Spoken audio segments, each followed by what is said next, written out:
And we're back. She does return eventually, appearing seemingly out of nowhere and sitting back to where she was next to my place. I'm back. She says it flatly, like my blunder never happened. I prefer to forget the whole matter as well, so I keep quiet. Time passes and stands still. The sun gleams from high above the main building. It hits me directly in the eyes, but I just squint instead of moving. In a bit it becomes painful to keep my eyes open just a little, and my temples start aching. My head hurts. I think this day gave me a headache. Can you believe it? Are you hungry? How is that related to headache? It's not, I ask, because I am. Her oblivious seriousness melts my irritation with its ridiculousness, and I find the corners of my mouth turning slightly upward again. You know what? So am I. I'll go get some food for us. What do you want? My treat. Doesn't matter. Oh, that doesn't help me. Returning with the food, I give one portion to Rin, taking the other for myself, and we dig in without a word. Rin looks upwards, fork hanging out of the corner of her mouth. What are clouds? I always thought they were thoughts of the sky or something like that, because you can't touch them. You thought like that when you were a kid? No, last week. Oh. Maybe because sometimes my thoughts feel like clouds, fluffy and white and slow. Like the sky was in my mind, like my mind was the sky. The sky of your mind? Close your eyes and think of sky. You won't be able to think of anything else until you stop. Might try it. It works. Magic? Opening my eyes, I see Rin studying me with her eyes. It feels uncomfortable because she doesn't say anything. I turn away. Clouds are water. Evaporated water. You know, they say that almost all the water in the world will at some point of its existence be part of a cloud. Every drop of tears and blood and sweat that comes out of you, it'll be a cloud. All the water inside your body, too. It goes up there sometime after you die. It might take a while, though. Your explanation is better than any of mine. Because it's true. That must be it. I carry on eating the food before it gets cold. The wall offers a bit of blessed shade as the sun revolves around the dome of the sky. But the afternoon is already slowly making way for the evening, so our lunch becomes more of a dinner, or whatever the word is for an irregular meal like this.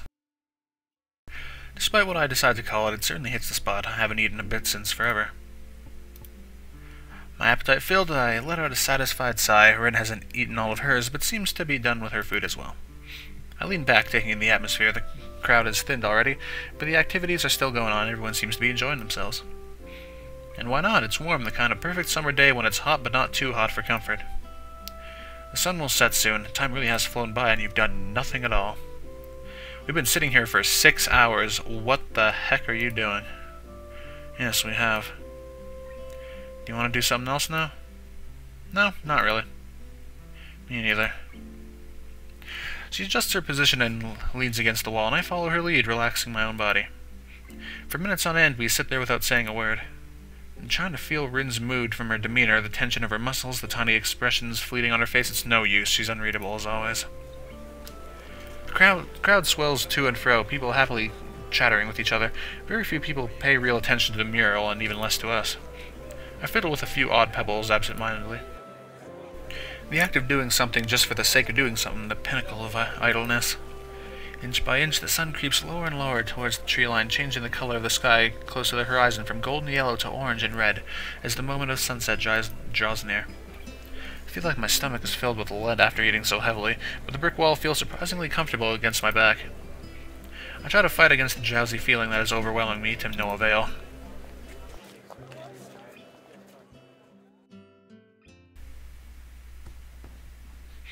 Uh-oh. I wake up with a start.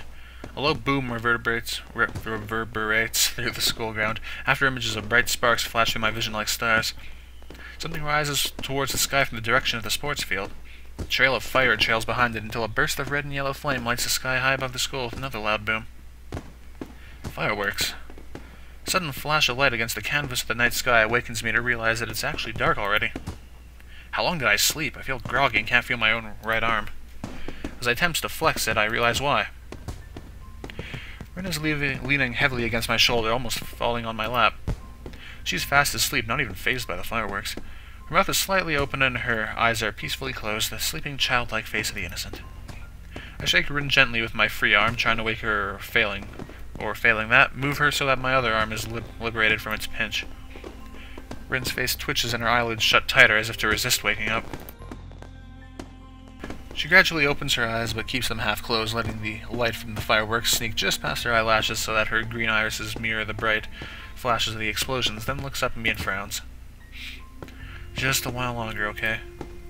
Rin's voice is drowsy and slow, leaving her almost unintelligibly muttered words hanging lazily in the air. Seems she is not entirely aware of the situation. Rin's head drops back on my shoulder as she leans against me with all her weight. She snuggles against my side, trying to make herself comfortable, but making me feel very uncomfortable at the same time. I become intensely, almost painfully aware of Rin's warm body and the deep, peaceful movement of her chest against my arm, her breathing soon returning to the even rhythm. I can't help admiring her gift for sleeping, or the ease of mind of hers to use someone she has known for less than a week as a pillow. The rockets rise up to the sky one at a time, breaking into flowers of red, green, and gold, accompanied by the oohs and ahs of the audience. I try to push Rin's disconcerting proximity out of my mind for what I can do. What can I do about it? I just hope her short while really is that. One by one, the glittery bursts are born and die in a blink of an eye, coloring the dark night sky into a constantly changing abstract painting. I listen to the low booms of the explosions and Rin's quiet breathing, trying to clear my own head of the post-awakened disorientation. Thankfully, just a while longer really proves to be just a while, as Rin stirs from her slumber and wakes up again before the fireworks are over. I fell asleep. She finally opens her eyes completely and blinks a few times.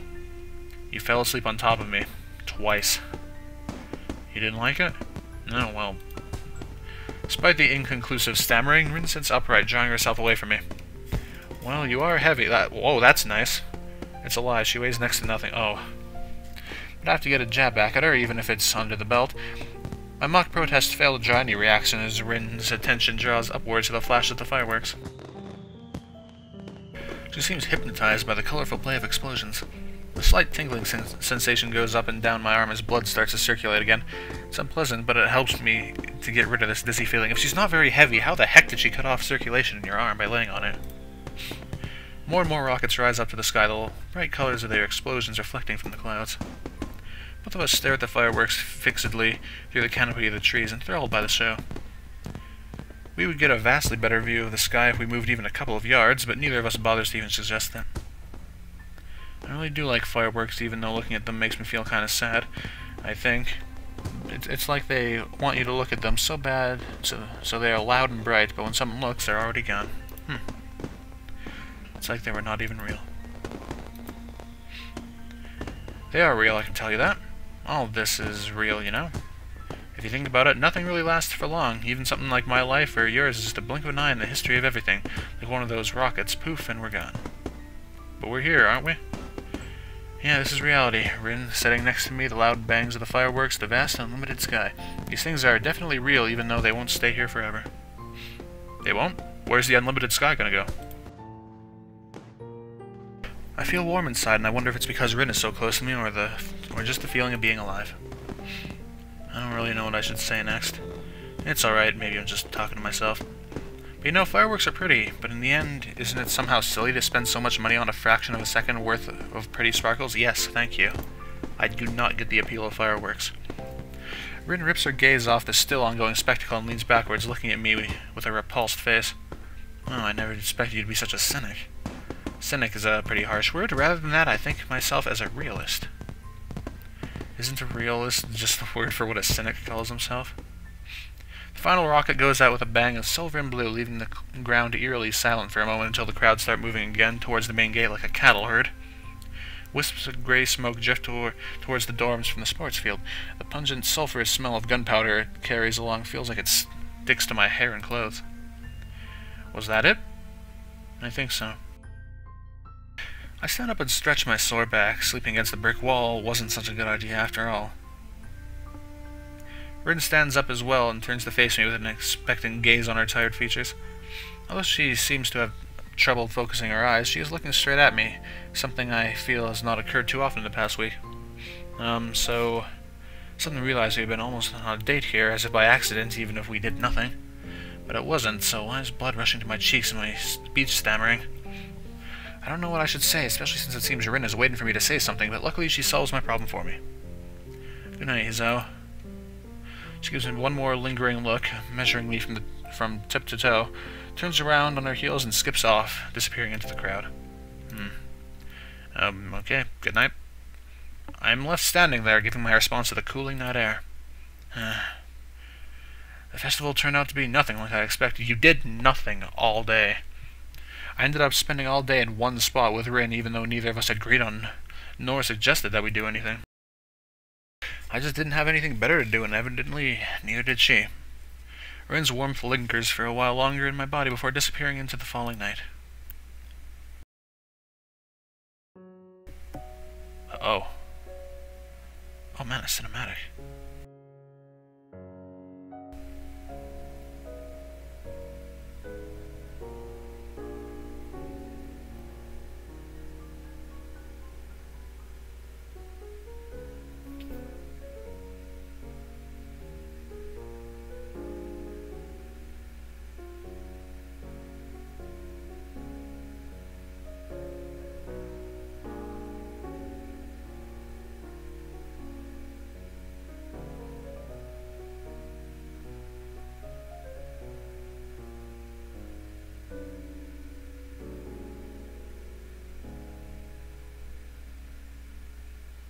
Oh man, another act. Act 2, disconnect. I forgot there were even acts.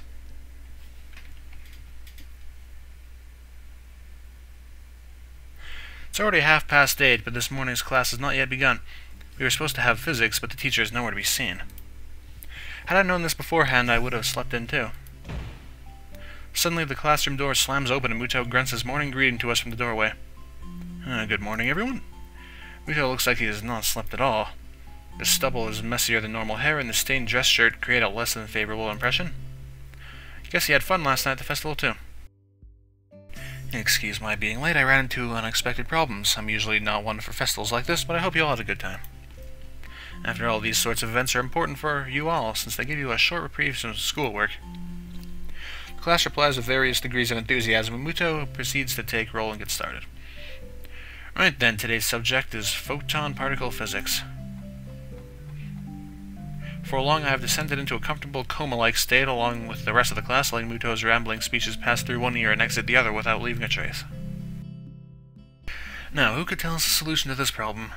He's written a rather easy equation on the blackboard. Desperately, he tries to get the class to participate. Nobody? Come on, guys. Nakai, how about you? Unfairly singled out and cornered, I give him an answer. It causes his shaggy features to twist into a genial smile that would scare little children senseless. Precisely. Good work, Nakai.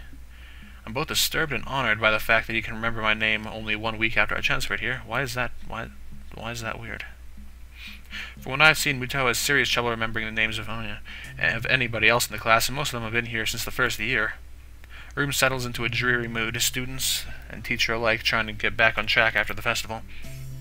I figure last week must have been frantic for everyone. Not a minute too soon, the lunch bell rings. Make way, important business. I turn my head just in time to see other people scatter out of the way as someone charges from far into the corridor towards the stairwell.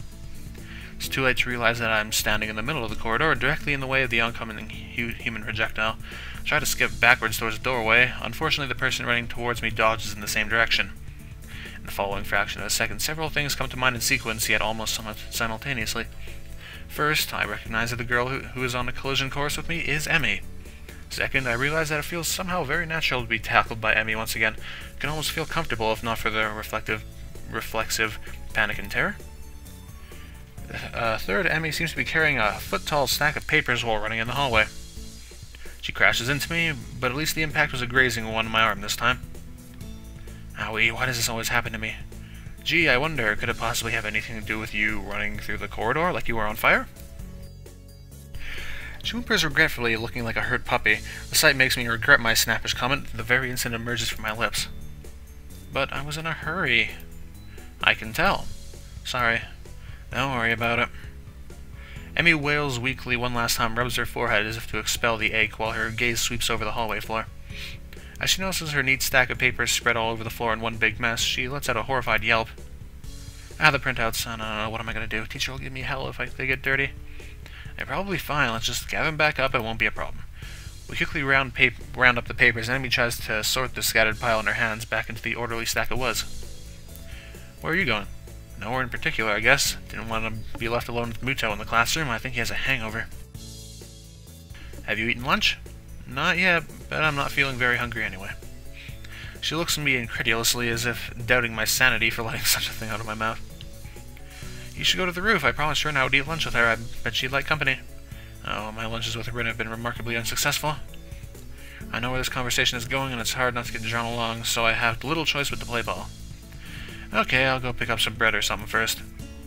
Emmy smiles brightly before I say anything further. No, I'll go and deliver these super quick, and then go buy lunch for us. And Rin too, of course. What kind of bread do you like? It's fine, you really don't need to. Don't worry, it's alright. Consider it an apology. I'll be back before you know it. That's what I'm worried about. Don't get into another accident. Emmy starts walking down the hall, but since she's still talking to me, she isn't watching where she's going. I won't. Famous last words. She's already jogging down the stairs as she shouts that not-so-reassuring promise back at me. Sighing quietly, I start plodding along in her wake, but instead of taking the stairs down, I climb upwards. The stairwell up to the roof is unlit and just as creepy as it was before. The door squeaks weakly in protest as I push it open. Rin is there too, like Emmy said, lying on her back at the other end of the pebble-covered rooftop for some reason. Predicting something unnecessarily strange again, I walk to her as slowly as possible. Hello. She sounds very drowsy as she says that, stretching the end of the word with a slurred voice. Despite that, her eyes are wide open. I look down at her, my shadow overlapping her face. What are you doing? Rin raises an eyebrow. I thought you had a heart problem, not an eye problem.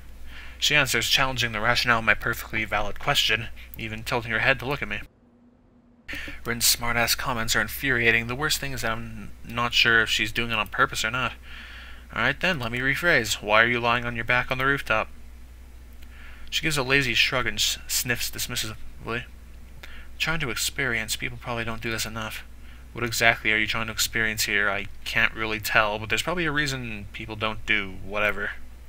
She's playing dodgeball with me again, answering my attempted small talk with riddles I don't want to puzzle out. But I don't want to ignore her either. Yeah, but the reason is that everyone is too busy with their lives to pay attention to the really important things. Like watching the sky. She tears her gaze away from the sky and finally looks straight at me, the penetrating deepness of her eyes once she focuses them on something as startling. You know, if you were a girl, I could see your panties. Oh, if I was a girl, I wouldn't come this close to anyone who tried to sneak a peek at my panties. I have that much common sense. I wouldn't either, but sometimes it can't be avoided. Like now, for example. To tell you the truth, I don't even really want to peek at your panties, though. Underpants are the soul of a girl. You shouldn't peek at someone else's soul, even if you are not a girl. As a guy, I guess I can understand that. To us, they're sort of half-mythical objects that we can't quite comprehend. What the hell is this conversation about? Yeah, that's exactly how I think about them, too. What a coincidence. It really is. So, did you have world history in the morning class? I skipped class. To do this. Well, I'm not actually doing what it looks like I'm doing, or at least I think that what I am doing doesn't look like what I look like. But from your perspective, probably. Yeah, I skipped class to do this. Guess whatever your reason is, it's as good as any. Giving in to the tired feeling in my legs, I sit down on the rooftop next to Rin. Pebbles are not the most comfortable bed in the world, but if she can stand it, then I should probably be able to as well. What are you waiting for? Try it. Bend my neck backwards to take a look where she is looking. The silvery blue sky, dotted by herds of cloud sheep, fills my vision entirely. While it's pretty, the view is nothing special, even though the weather is fair. Give a shrug and try my best to imitate the nonchalant manner which Rin seems to have evolved to perfection, and lie down on my back. Stones poke my back through my thin shirt whenever I shift my weight even a little, forcing me to keep as still as possible. I try to ignore the discomfort in myself, instead concentrating on the vastness over us. Far above, the summer clouds drift soundlessly across the dome of the sky. Neither of us has anything more to say, thus silence covers the rooftop. The subdued noises of students on their lunch break, cicadas, I think that's how you pronounce it, in the trees and traffic buzzing past the school are humming pleasantly somewhere in the background.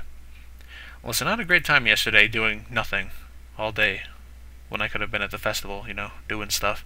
Did you? Well, to be honest, no, but it was alright. It was probably the longest time I've ever sat in one place without doing anything, which is kind of impressive. I try to make it sound as convincing as possible. Is that impressive? I think it is. I'm usually too restless to do anything like that. I think I had a good time, too. A cloud passes above us, casting its shadow on the school. A chill surges through me from the sudden change of sunlight to shade. I realize that summer is not in its full bloom quite yet. The only measure of time passing is the slow pace of the clouds moving towards the town. Stray beams of golden sunlight break through the gaps, blinding me for a moment whenever they hit me directly in the eyes. The blue of the sky looks so unreachable. This reminds me of the time I spent in the hospital where I was bored out of my mind on a daily basis. Somehow it didn't matter. After a while I learned to appreciate other things besides watching TV and gossiping with people I didn't even like. A comprehensive sensation of calmness spreads from my sight to my other senses, finally hitting my brain. An airplane zooms by, leaving two thin contrails in its wake like a pair of chalk lines drawn from one end of the sky to the other. Wonder where it's heading to. The low din of its engines carry all the way down to my ears, although it's barely audible over the racket from the quad. It's nice. It's nice, but I don't understand why this is more important than going to class. Isn't it good to do something you like? Every once in a while? Of course, but what are you doing? I mean, it snuck up on us without either noticing, and is only a step away from me, holding several packages wrapped in plastic film in her arms. She leans forwards and peeks over me, overshadowing my face almost exactly the same way I overshadowed Rin before. Wonder how weird this looks, two of us lying on our backs on the rooftop. That's what I asked too. I'll be more concerned with what you are doing. If I were you, I wouldn't come that close to people who could see your panties. Rin! Emmy's voice is scandalized, but she quickly takes a step backwards, pressing her hands against the front of her skirt so abruptly that the parcels of bread she was carrying fall. Quickly avert my eyes and glance angrily at Rin, she pretends not to see me. Zhao isn't like that, right? Right. Emmy scowls at Rin and crouches down to pick up the packages. She wipes the dust off them and skips lithely around me to Rin's other side, where she sets herself down. Anyway, here's your bread. Sorry it took a while. That's alright, thanks for treating me. Pull myself up into a sitting position and gratefully accept the bread Emmy is offering. All three of us ravenously dig into the simple meal. The bread is surprisingly decent and readily fills my stomach. I follow from the corner of my eye the skill with which Rin handles her bread between her feet. I haven't seen you on the track in a few days. Oh, right. I figured it was too heavy a routine for me to start with. So you've been doing something else? Well, no. I've been considering my options, so no. She frowns, but doesn't pursue the issue further, for which I'm thankful. Emmy seems pretty headstrong, and I wouldn't really want to get pestered by her about this on a daily basis. I have enough burdens to bear with Shizune and Misha already, whom we haven't seen in a really long time. We barely finish the lunch before the bells ring, calling us back to our classrooms. Ichan, speak of the devil. Ichan. Misha waves at me as soon as I enter and starts talking before I even make my way across the classroom. How was your festival? Did you have fun? Yeah, I sat at the wall, and now my back hurts and my bum hurts, and yeah, it was great. I'm still somewhat undecided on that. I'd say probably. Why? Haha, just asking. Her eyes glint in a way that tell me she's not just asking. I can't even start to guess her motives, though. As the well-timed entrance of the English teacher prevents us from talking further, Misha falls back to Plan B. I was there all day with Shi-chan. We had a lot of fun. Weren't you supposed to be doing work? Don't worry, everything went well. I don't reply to that, and she leaves me alone after Shizune demands her attention. My own attention, on the other hand, is directed out the windows. Now that I look at it from here, through the window and the foliage just outside, the sky seems smaller. I catch only small glimpses of blue. Everything else is a clutter of noise right in the middle of my field of vision. What experience did Rin want out of staring at the sky? Surely she's done it before. Everyone has. It's no use trying to guess her mind, but if I don't do that, then I have no excuse for not concentrating on the teacher's words. I'll look at the scribbles appearing on the blackboard, trying to figure out their meaning with a little success. English really is not my favorite subject. We have a strong mutual dislike for each other.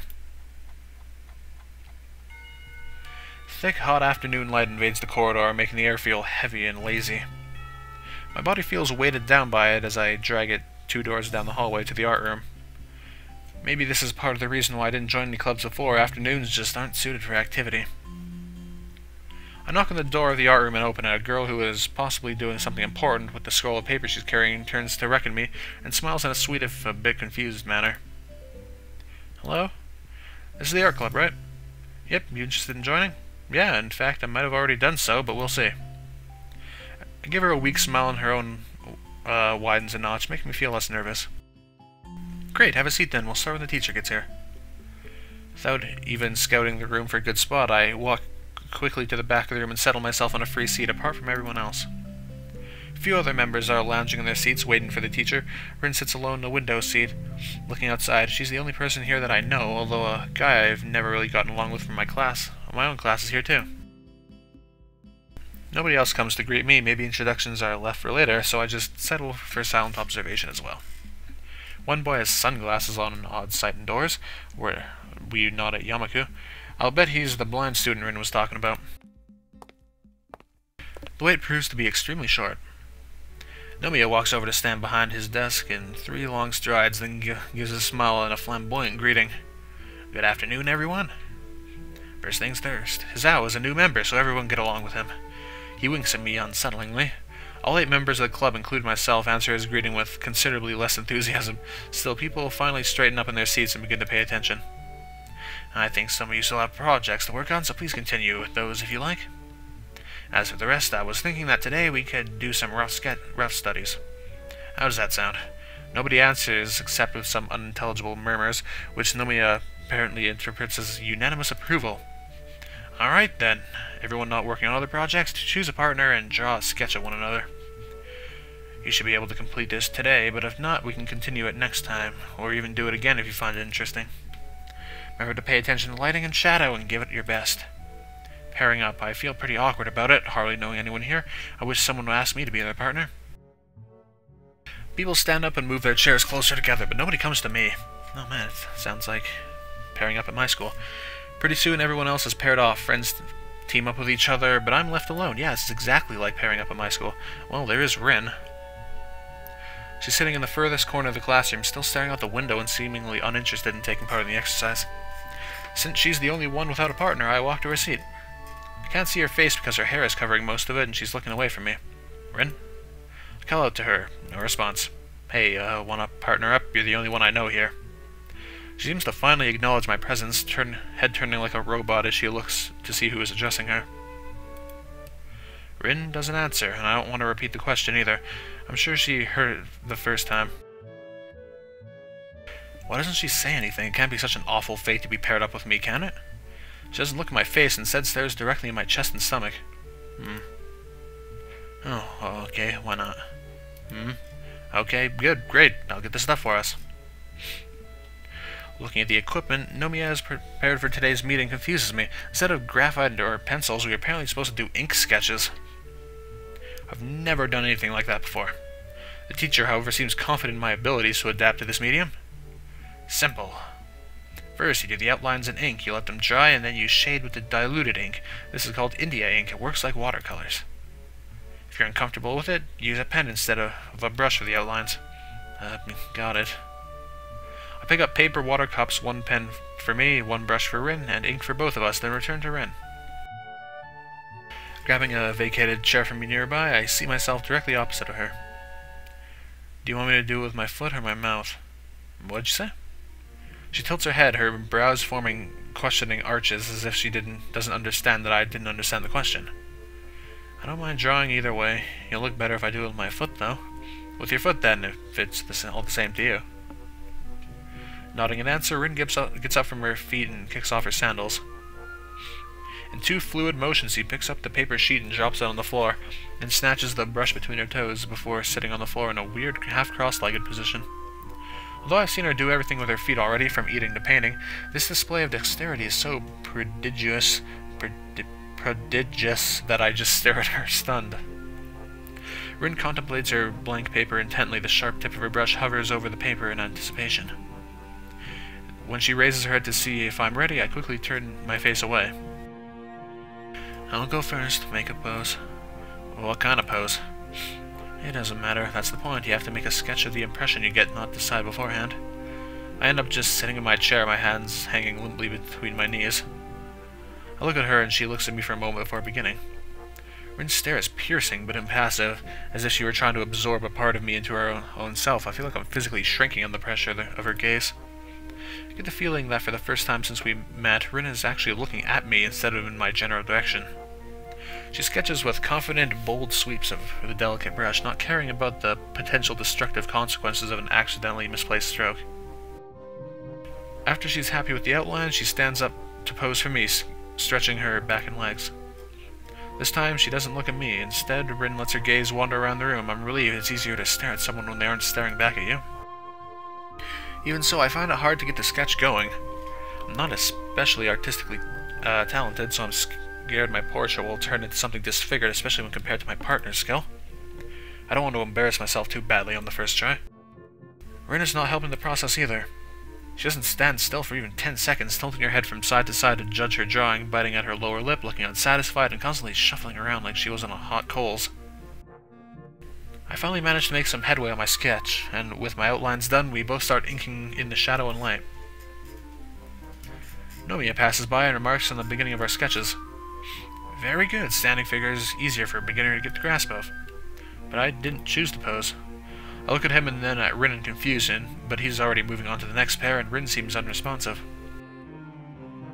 Just like when she was painting the mural, Rin has become so engrossed with her work that it seems she has shut me, the classroom, and the entire world itself out from her little sphere of existence. Drink break.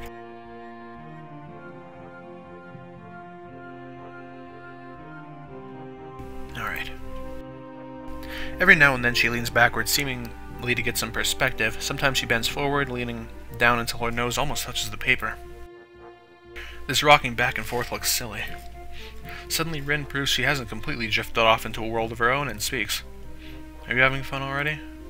She doesn't raise her eyes from the drawing, which is a good thing. The breaking of the silence sends a jolt of surprise through me, as if I'm being electrocuted. I don't know yet, it's hard to say. I can't hear how she replies to my answer because it seems she is suddenly having a private, whispered conversation with her sketch.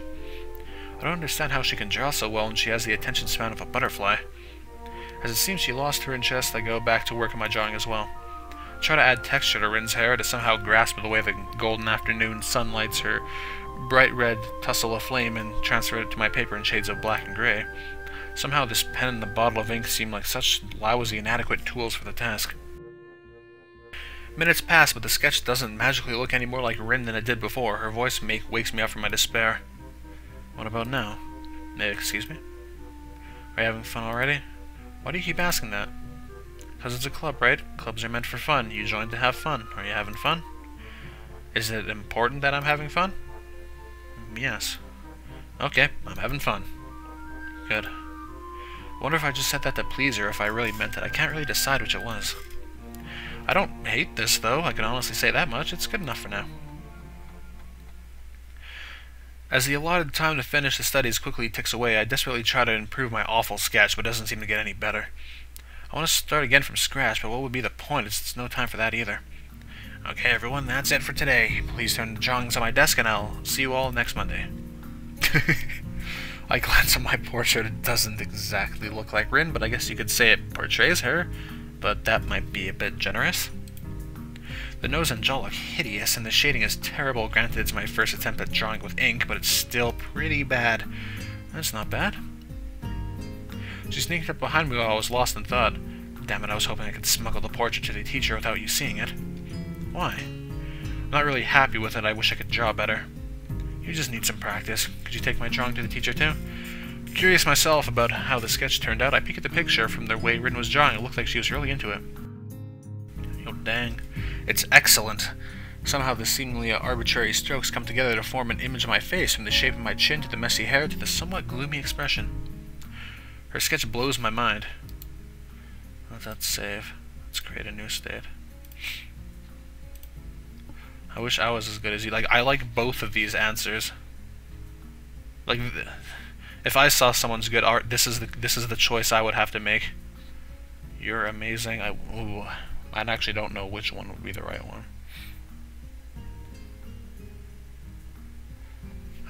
This is probably what I'd say. Well, I wish I was that good. I can kind of embarrass myself. Wouldn't you have to be me to be as good as me? I don't think you'd want to be me. No, I guess not. Maybe just some sort of approximate then. I took a closer look at her work. It's still glistening with slowly drying ink.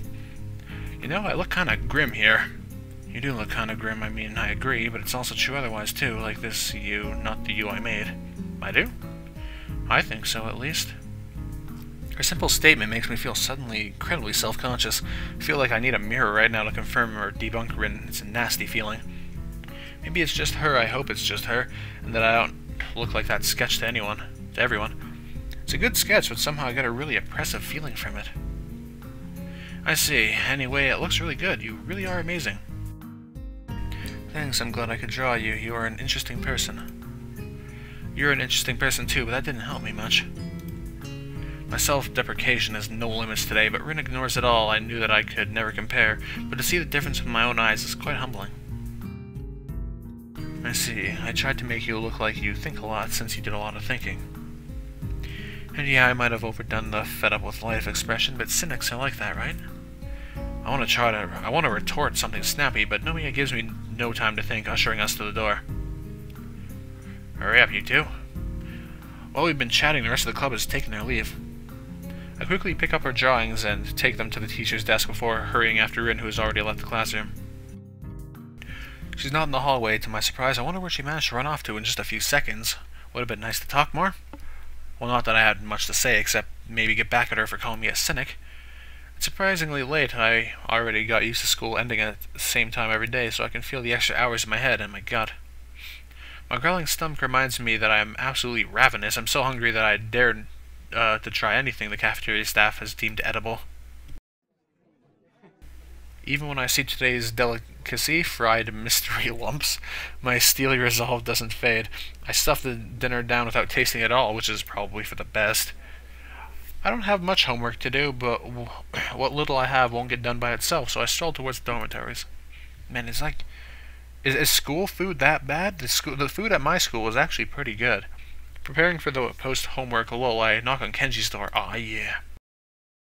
He responds from the other side, although I can't make out what he said. I try the door, but it's locked. After several seconds, the lock clicks open, and he opens the door. Hi, can I borrow your book? The library was already closed after I got away from my club meeting. He Wait, no, I used Kenji's voice for that. It was supposed to be me, wasn't it? My bad.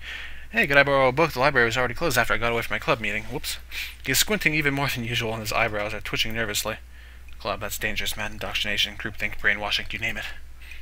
High school clubs sow the seeds of conspiracy. Do you know how many secret societies have grown from high school clubs?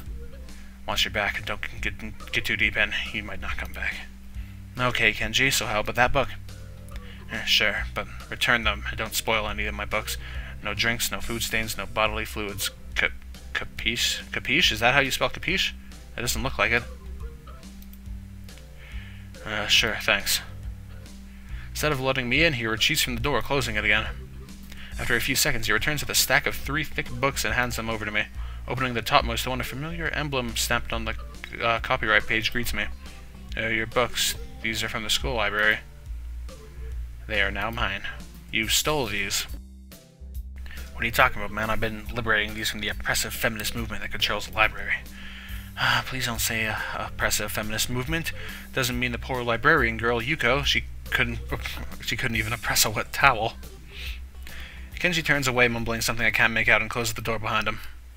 Before going to my own room, I enter the bathroom. While washing my hands, my eyes catch my reflection from the mirror above the sink. I try to look for the grimness Rin saw in me, but it's just the usual me inside the mirror that stares back. I tend to tell myself that this is what I've always looked like, but I realize I don't remember what I looked like half a year ago. And we're gonna have a little... Yep.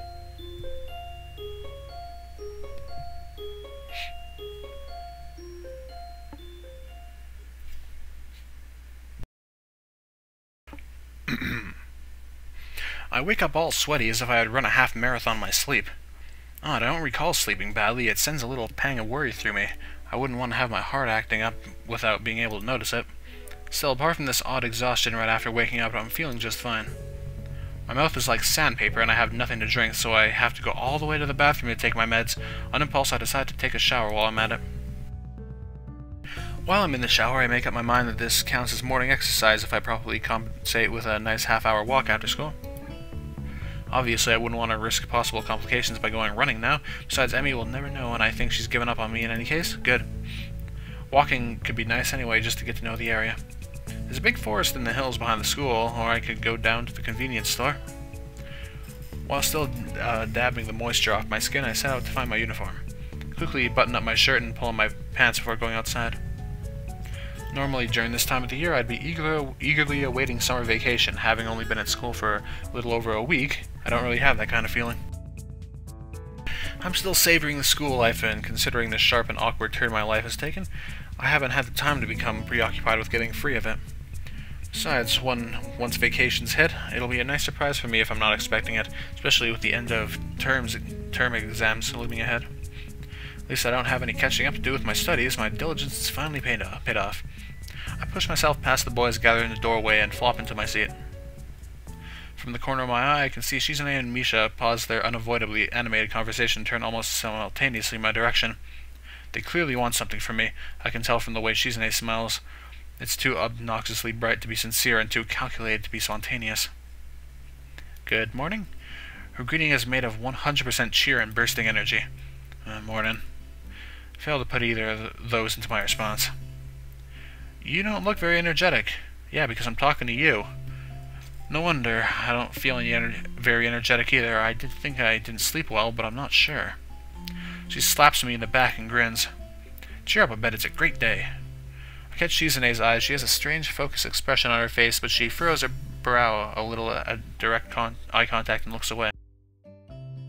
For a moment, I think Shizune caught a glimpse of my worries somehow and is pondering how to respond, but then she quickly straightens her glasses and with them, her expression. Anyway, we were wondering if you're still interested in that student council position because we're going to make an offer that you can't decline. Wait, what? I wasn't really interested in the first place. You're putting words in my mouth. Not as such, but wouldn't it be nice to hang out with us every day while also being useful to your school? Well, to tell you the truth, I kind of joined a club, so it'd actually be sort of hard for me to join the student council now. Even if I wanted to, which I don't, as I said. Is that so? Which club is it, Hee-chan? The art club. Shizune's eyes glint in a sinister way as she scowls at me. With the way she looks, I'll be expecting the art club to lose its funding before lunch break, or the art teacher to mysteriously disappear from the face of the earth. Before she manages to comment, the teacher finally enters the classroom, getting Shizune and Misha off my back and sending everyone rummaging in their bags for books and pens. I did join the art club, but the first meeting didn't really boost my confidence. I'm not really sure what I'm doing it for. I wish I could draw like Rin, but I don't really know what I would do if I could.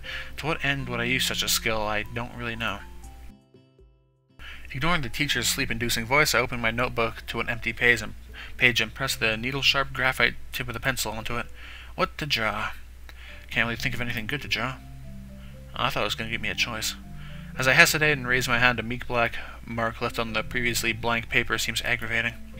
Can't even seem to get the starting line, let alone get started. It's almost a physical feeling of being held back. Annoyingly, it reminds me of my failed attempt at jogging with Emmy. I look out of the window in desperation. Right then, a small bird takes flight from one of the cherry trees that grow everywhere on the school ground. I can't really see it clearly, and it's not like I could tell one tiny bird from another, but I pick it as my subject anyway.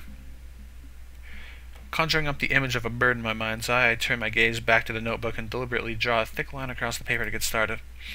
It seems to be mocking me as I can't follow up right away. Still, it's a start. Getting started is good. I slowly sketch the picture on the notebook page, the image in my brain becoming clearer as the drawing takes shape.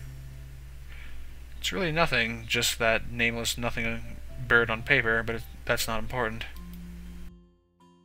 My hesitation fades into the background along with the teacher's voice as I continue my struggle. The feathers form a simple pattern in my head, but on paper it's a mess of too many rough lines despite my best efforts. I think the rough lines actually make it look better. I realize I don't really know what a bird's wing should look like, even if I try to think about it. I even put the pencil down and closed my eyes for a moment, trying to trace the shape of a wing in my mind. Being this serious about all of a sudden makes me feel a little frustrated.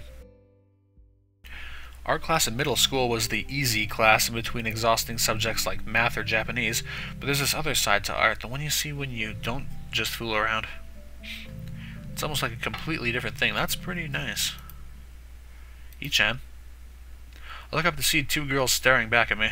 Misha and Shizune have carried their chairs to my desk and are now standing by my sides looking at my drawing. How long have you two been there? I think you need more practice. What? I think that's pretty decent. Shizune draws a few sharp signs in the air between herself and Misha. Shi-chan agrees. Rin said the exact same thing yesterday, but why did it sound less condescending? You shouldn't judge before I'm finished. Besides, don't you know it's bad luck to see an unfinished piece of work? Misha cracks in exuberant laughter. What, don't be silly, there's no way that could be true. Whatever. Shizune's eyebrows furrow dangerously, and the movements of her hands become abrupt like the slashing of a knife. You should learn to take constructive criticism better. I would if you actually offer some. I know I'm getting too defensive and that Shizune has taken advantage of it, but I can't help it.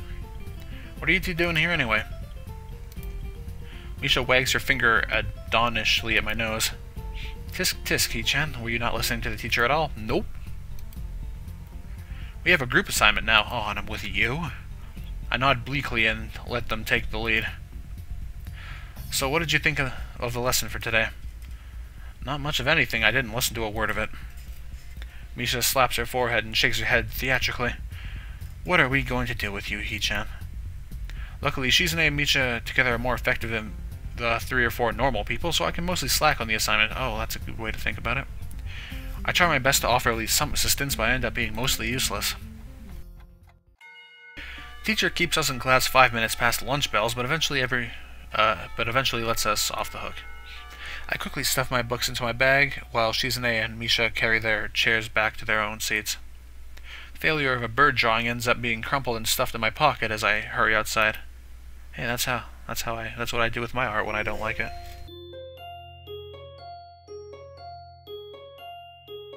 Alright, well, I'm pretty sure I'm just gonna end it here.